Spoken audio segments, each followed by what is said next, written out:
Bonjour tout le monde. Aujourd'hui, on va présenter le bloc de branche gauche comme neuvième partie de CG, qui est une interruption de la conduction dans la branche gauche des faisceaux de His.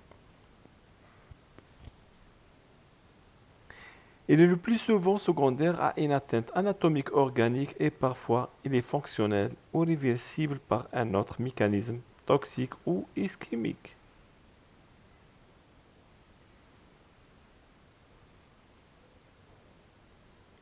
Les critères diagnostiques.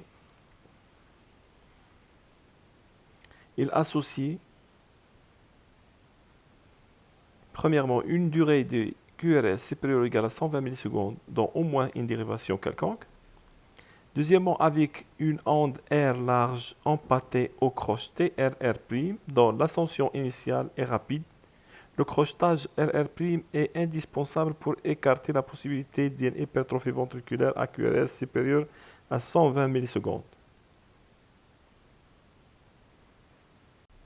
Le retard à l'apparition de la déflexion intrinsèque ou temps d'inscription des sommets de l'onde R ou R' en V5-V6 est supérieur à 60 millisecondes.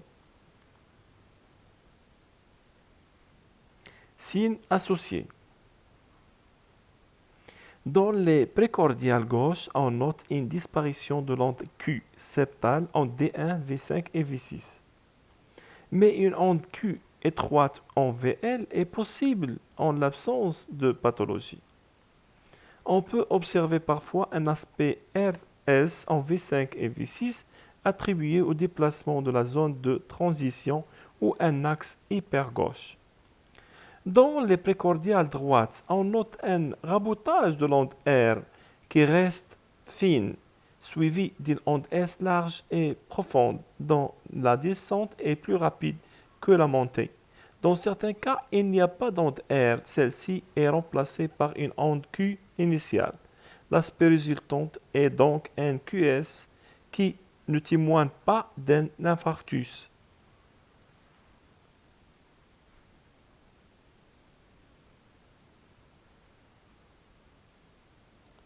Dans toutes les dérivations, on note des troubles secondaires de la repolarisation qui respectent la règle de la discordance appropriée, décalage des segments ST et orientation de l'onde T opposée à l'axe du QRS.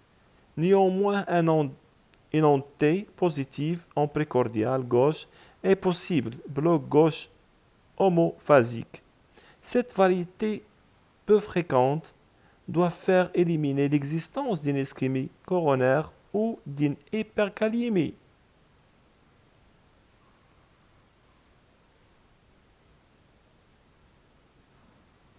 Dans la forme typique, l'axe des QRS est normal ou dévié à gauche, 90 à moins 30 degrés en cas de forte déviation axiale gauche.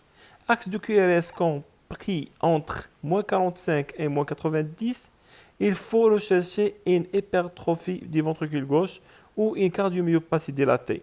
En cas de dérivation axiale droite ou QRS très large, supérieur à 160 millisecondes, il convient de rechercher une hypertrophie du ventricule droit ou une cardiomyopathie dilatée.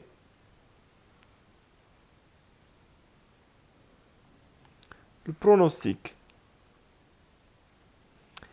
Le bloc de branche gauche ne doit pas être considéré comme une variante ECG de la normale. Il augmente le risque d'insuffisance cardiaque, infarctus et décès de toute cause et celui de développer un bloc auriculoventriculaire de haut degré. Le pronostic est lié au caractère atypique des QRS, autres blocs de conduction, bloc de branche bilatéral, bloc auriculoventriculaire. Comme vous voyez dans cette image, le QRS est supérieur à 155 millisecondes. L'autre, il y a une discordance appropriée entre les polarités du QRS et du ST. Voilà, BBG typique supérieur ou égal à 120 millisecondes et retard d'inscription de R' en V6. Merci pour votre attention. Et n'hésitez pas de cliquer sur like et abonner. Merci pour votre attention et à la prochaine, Inch'Allah.